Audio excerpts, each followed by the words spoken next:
Yeah, here we go. We are recording. How was your day? My day was wonderful. It's Wonderful. sunny this Nice. evening, and I'm getting ready to take my dog for a walk. Class. I'm actually looking forward to a walk. I have a lovely little kind of nature trail just behind the back of the house, so really looking forward to that. That's kind of a daily ritual that I have Nice. recently. So it's good to have those little things. What was your Yeah. dog's name? Is your dog's name Elvis? Yes, because he's a hound Class. dog. Class. I love Elvis. That is absolutely deadly. I think I actually remember you see or putting it up in one of your stories or something like that, and I was like, Elvis, Yes. that is such a cool name for a dog. Yes. Yeah. You'll see him Does later on in my stories as well. does he sound like Elvis when he howls? No. No, they never do. Um, so disclaimer, I think it's just best that we mention up front. This is our second take at this because first time we had a little bit of technical difficulties. It didn't necessarily go our way. So second time's a charm. And that's on Um, me. there's not a problem. Listen, I have teething problems. I'm still learning the ropes in regards to this all new technology. Listen, it's recording. I don't even care. This Yes. is my life. Beautiful. This is my kind of like whatever you want to call it, kind of my ring light, so to speak. So not to say it's an upgrade, it's probably a downgrade for a lot of people. But listen, we work and it's behind the scenes, so nobody has to know. Nobody has to know.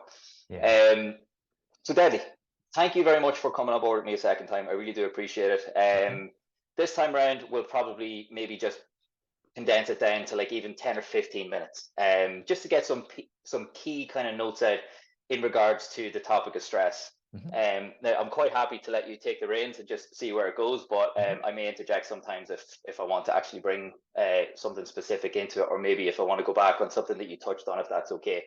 Yeah. Um, so initially, the reason that I wanted to speak with you in the first place was I was doing a particular series last month in the month of April. God, that's a month ago already. My God, where April was dubbed Stress Awareness Month, Hmm. and each Friday I had an opportunity on my page for people to kind of input their stresses that they were experiencing throughout the week.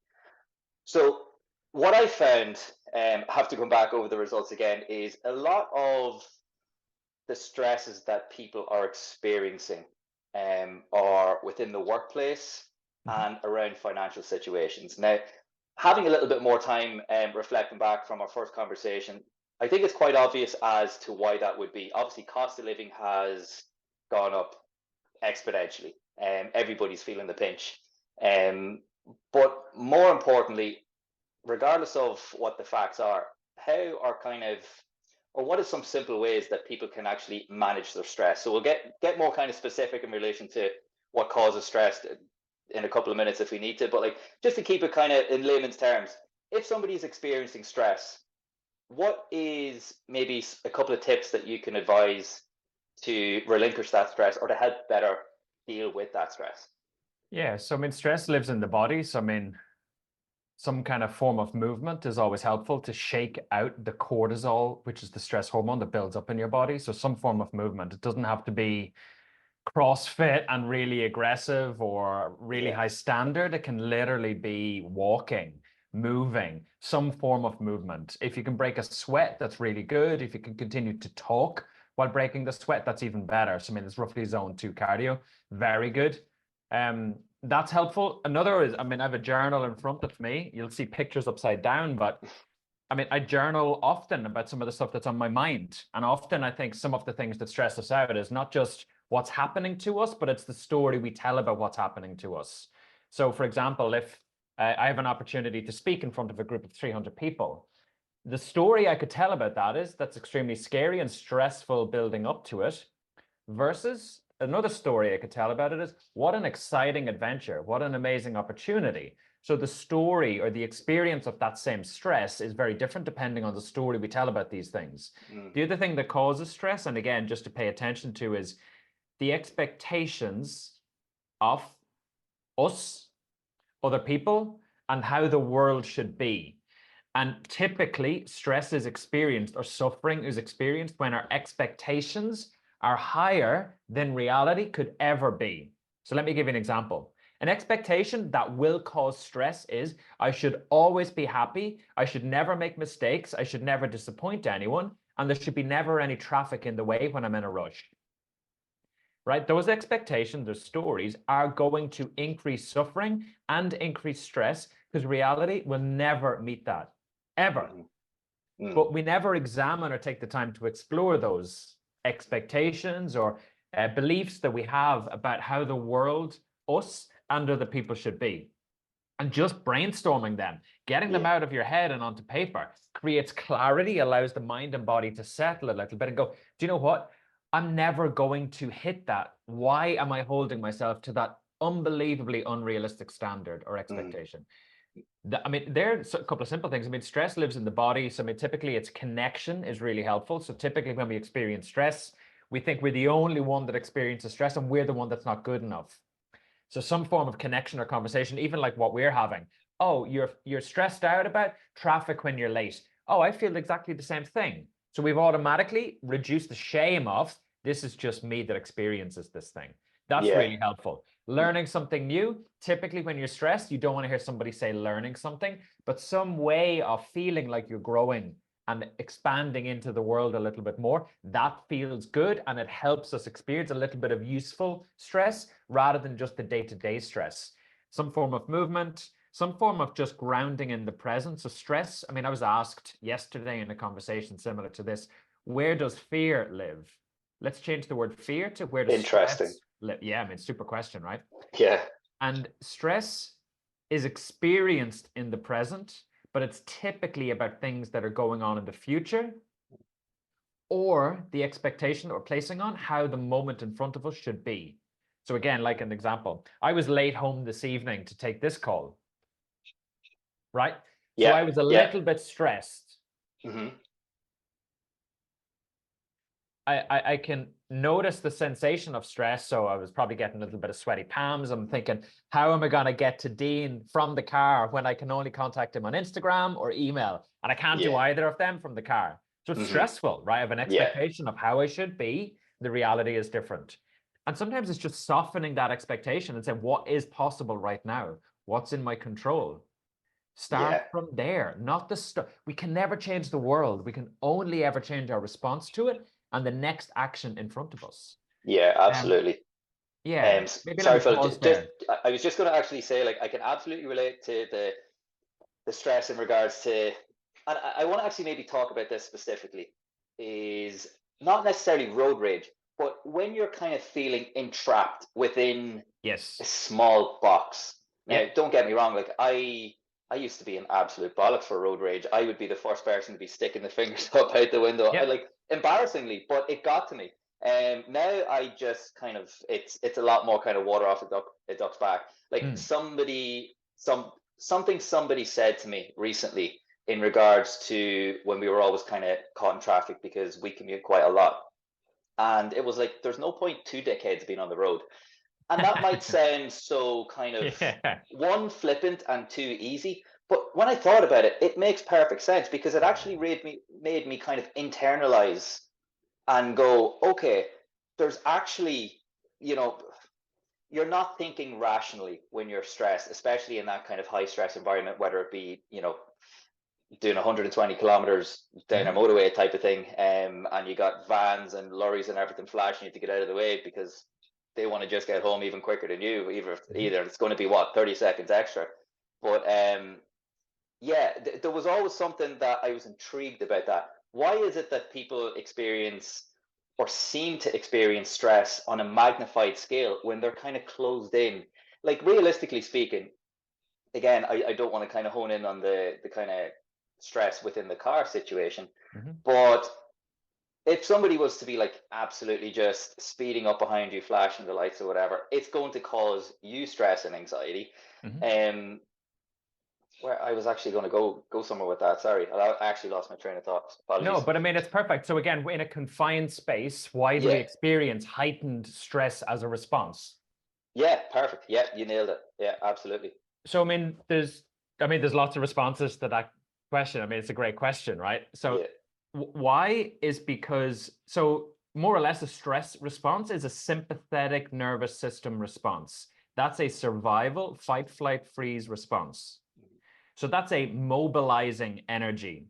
So we either want to expel the energy through hitting someone or running from the stressor.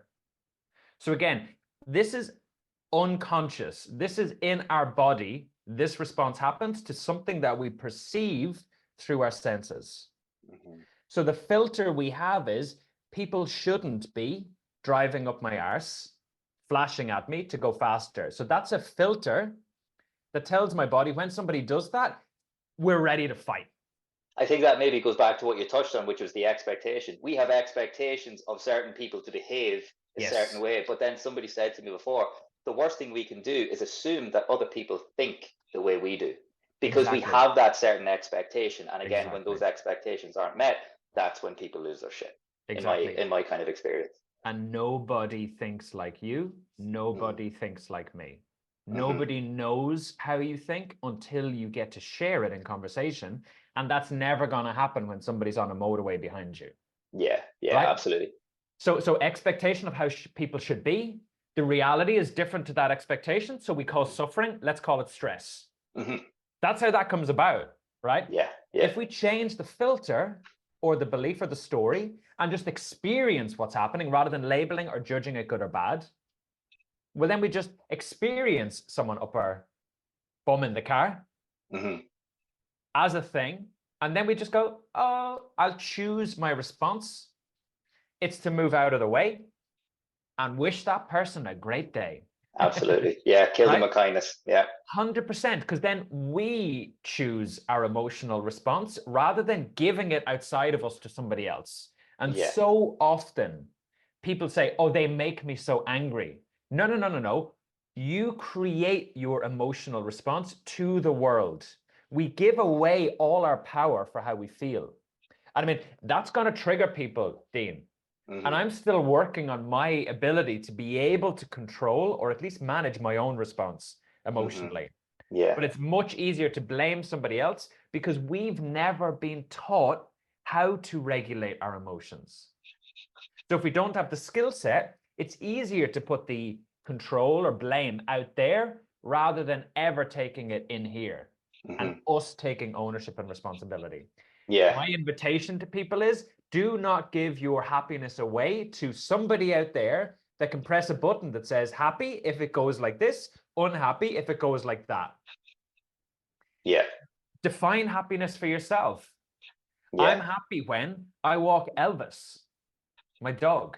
I'm happy when I can drink a glass of, I mean, in this case, it's blackcurrant, inside under a roof. Yeah. Rather than I'm happy when nobody gets in my way when I'm late.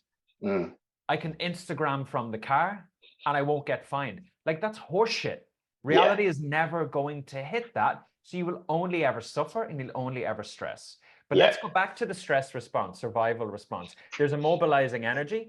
And typically what happens is we don't ever discharge that energy. So it just builds up in our bodies. Again, this is why movement or some form of literally shaking the cortisol buildup in our bodies. This is why you get runner's high. This is why you get like the elation after a good workout. I mean, it's a free state because we've removed the residue of stress. Yeah.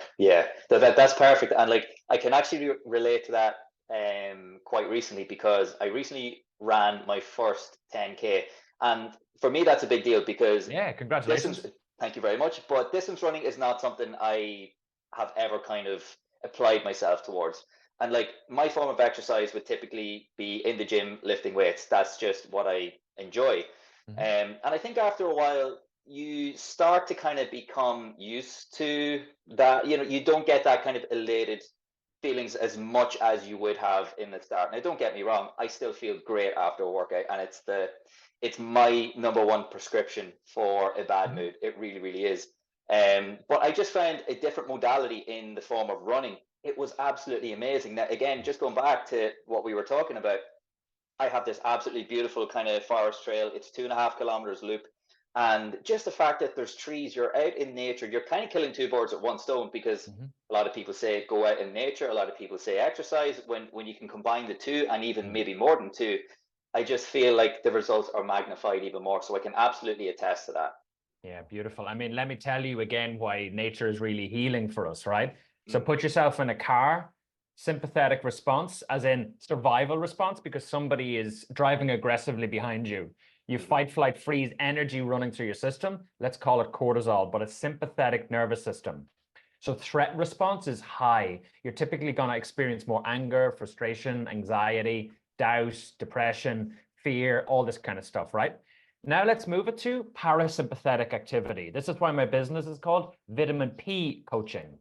For physiology, can we manage and regulate our physiology, our body's response? In nature, in forests, let's give it an example. Our parasympathetic nervous system can switch on, so we're more likely to rest and digest, because the threat response, we can see threat from a distance. So it can lower sympathetic activity. So the stress response can lower, and we automatically free up space to rest and digest. What you're talking about, sorry, didn't mean to interrupt you. No, go on. What you're talking about actually reminds me of a book, and maybe you're going to be able to have to help me out with this one. I think it's something along the lines of why zebras don't get ulcers. Yeah, that's the one. Yeah, absolutely. So I haven't actually read it. It's definitely on the to read list, but I'm aware of that it does go quite deep into the whole parasympathetic parasympathetic system versus the sympathetic system. Yes. So just on that, in layman's terms, can you just quickly kind of break down what each of those means for people who might not understand what that is? So let's talk about zebras and why they don't get ulcers, right? So let's use the book. My cat might appear, so just if you see her on a tail, it's expected. It's not a I kicked my cat out. He was through. literally just jumping up everywhere. So listen, it's all good. So sympathetic activity, a zebra is walking in the African plains. A lion comes along, and the threat response to the zebra's life is, I could die. Am I big enough to fight this lion? No, because it's not a cub. I must run. Or I could play dead. And literally, I mean, I could send you video links to YouTube to watch this reaction. It is profound, right? So under that threat, massive amounts of cortisol to mobilize the system to either act or freeze. Freeze response is playing dead. To a lion, they do not want to eat dead meat because it could be rotten and they won't survive. So fight, flight, freeze response, really helpful in the wild. Let's say the lion does not attack the zebra. Remember I said you get a peak of cortisol and we never resolve or get rid of that residue. What zebras do to come out of that sympathetic survival threat response state is they will violently shake. And you can Google this on YouTube. It's wild. Violently shake and then do a number of extremely big breaths. And when I say big breaths, people typically think an inhale. They do a big inhale, but they do an equally big exhale. So inhale is a sympathetic response. Exhale is a parasympathetic response. So if you think of an accelerator to mobilizing threat response is the inhale, exhale is the decelerator or the brake. So they've mobilized sympathetic stress threat response, and then they've decelerated. They've done the breath to regulate the body's response. And if you have same inhale with breathing to exhale, you develop what's called a coherent state. And I have a video recorded on this. Like, again, Dean, I want you and your community to win, right? I have a heart monitor here, and you can hook this up to your ear, and I can show you, this is zebra in threat response. Watch what happens when I breathe and regulate my breathing. And all I've done is regulate breathing. I haven't moved. I haven't learned something. I haven't been active. I haven't noticed anything or been grounded in the moment. I haven't given. Again, they're just some of the components of well-being.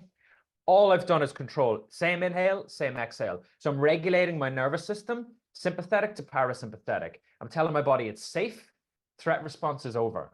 So in the car, let's do the same thing. Your body experiences the same thing as a threat to its life. So that person up your bum in the car, threat to life. Sympathetic activity, we then continue to sit in traffic and our world narrows because we're in threat. We get more angry, frustrated, depressed. Why am I here? Why do I sit in traffic? All this kind of stuff. We default to negative because that's going to keep you alive. One antidote is just regulate your breathing. Be grateful for something that's going on. I ring people I love from the car. So I've turned sitting in traffic as a so frustrating to I get to speak to my loved ones and people that give me energy and that I want to share some of the good stuff that's going on. So it Yeah. totally changed my experience of the same thing. And sometimes all I do is focus on my breathing. Yeah. I Sounds too love, simple. Sounds too yeah. simple, but it's profound in its impact. I can absolutely 100% agree with you, because one of my daily morning rituals before I actually kind of hop on that commute is coherent breathing. So there's a couple of videos on YouTube that I will literally just maybe sit for 10, 15, 20 minutes, depending Beautiful. on how much I procrastinate about going to work and how much time I've left.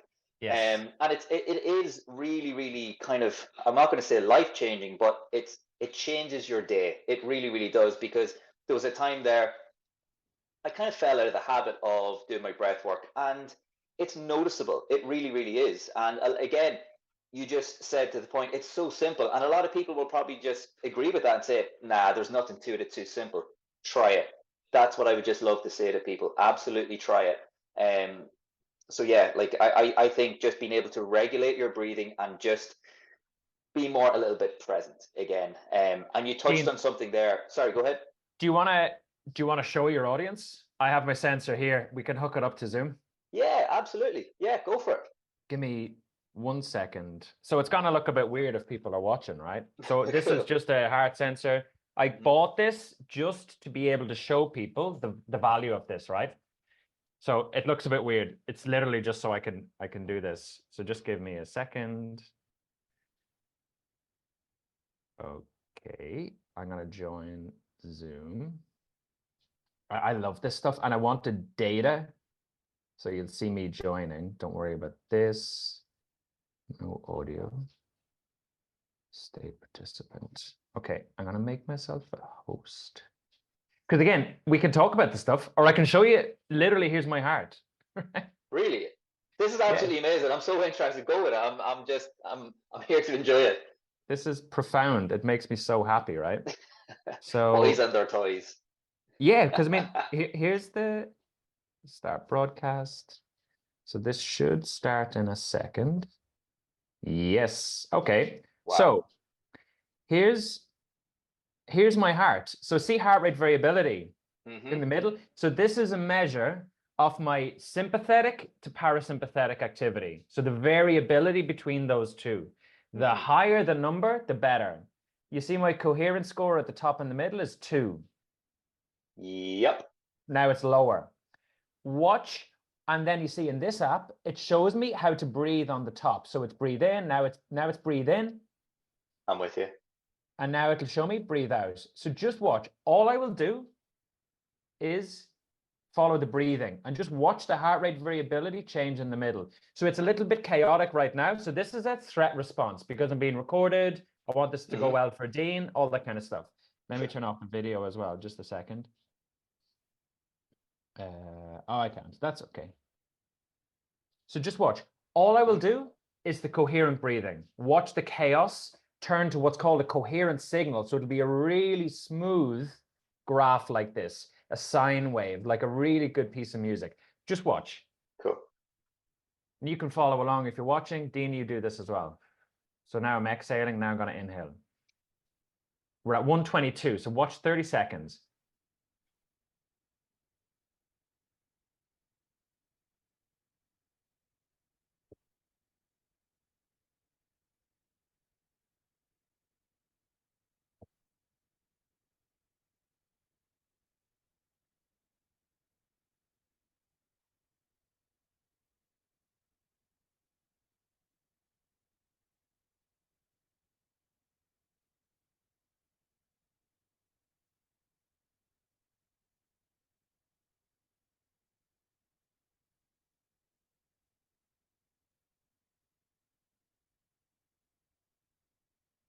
Roughly 30 seconds, right? Watch this.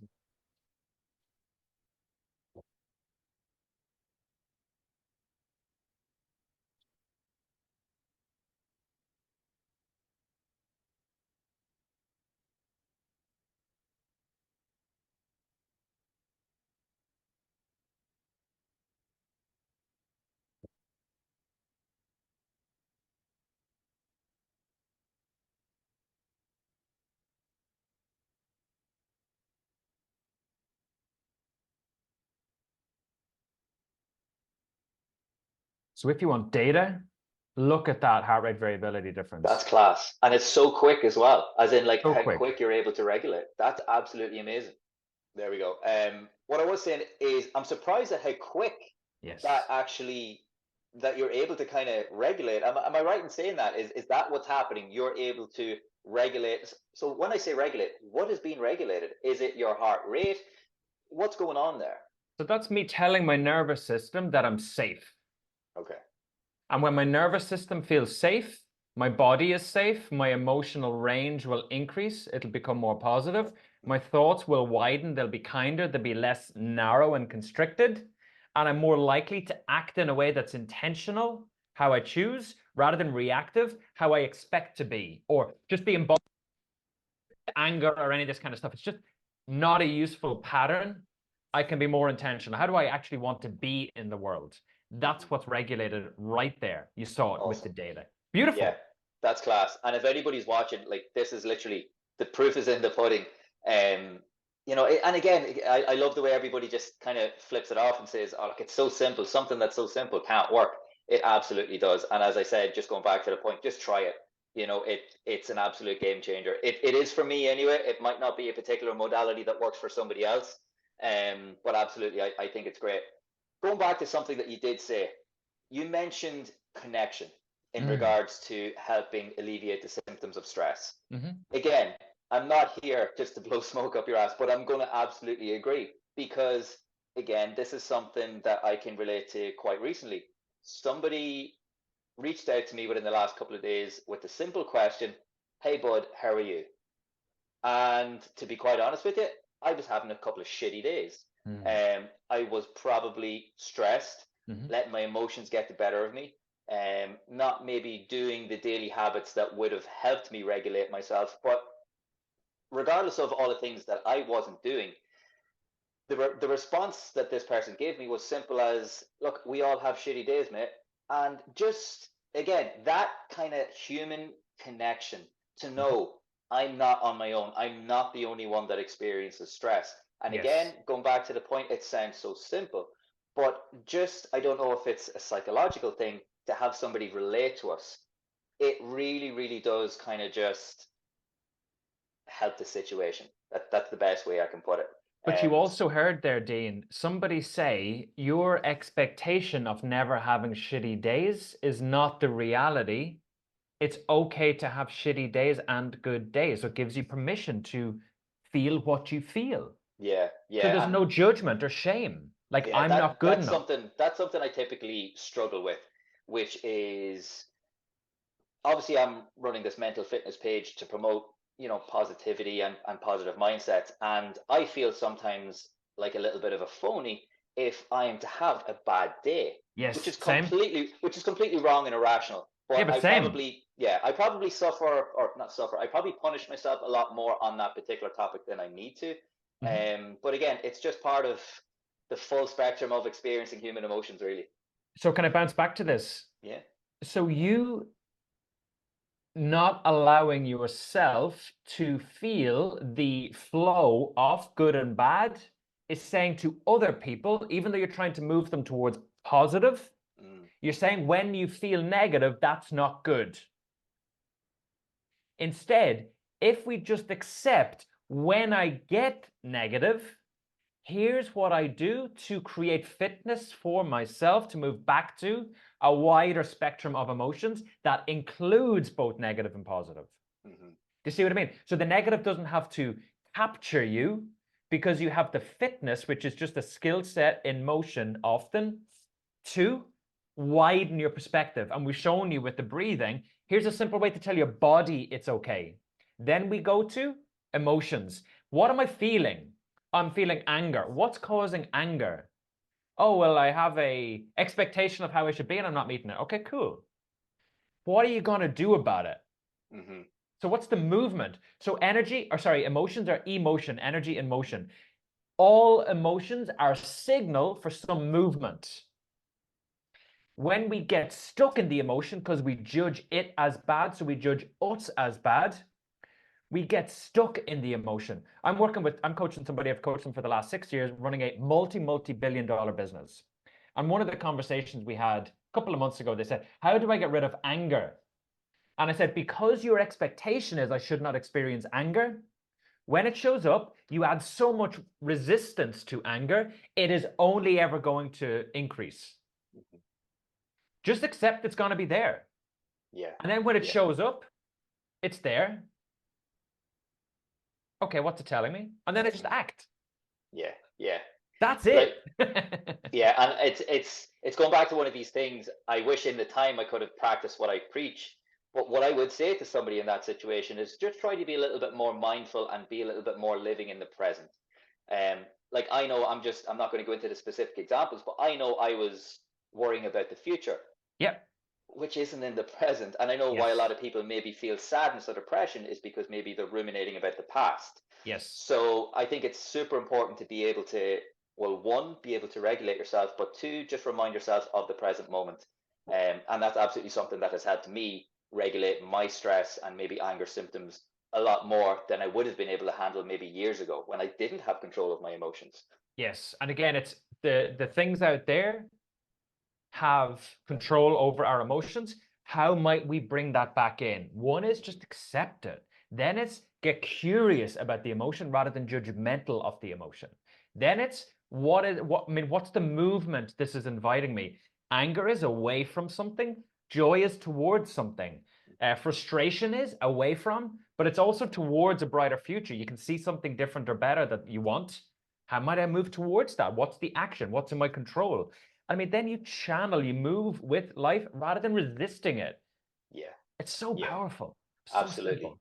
Yeah. Before we actually start wrapping up, Philip, I would like to ask your opinion on, go back to the topic of stress. There's obviously bad stress, but there is an element of good stress, I believe, that allows us to bring action to the maybe issues that we're facing that's causing us stress. So, for example, you know that analogy, what is it?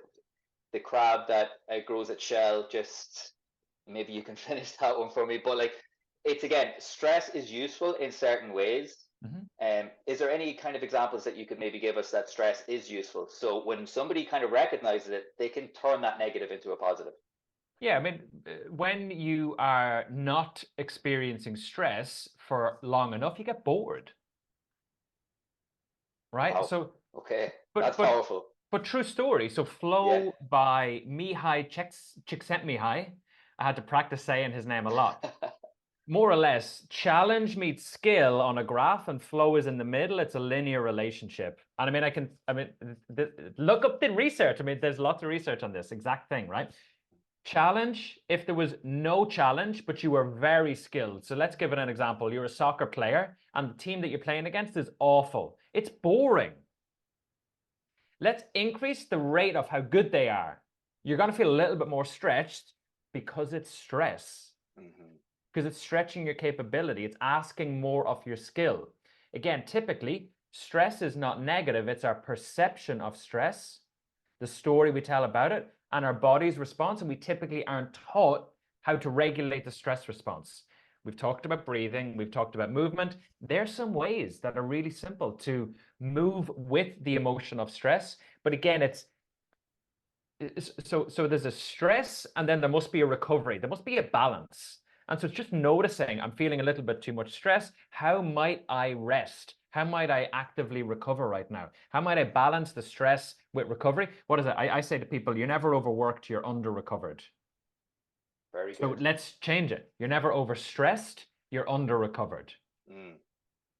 Yeah, that's actually a really good kind of example of being able to change your perspective and changing that negative into a positive. That's amazing. That's cool.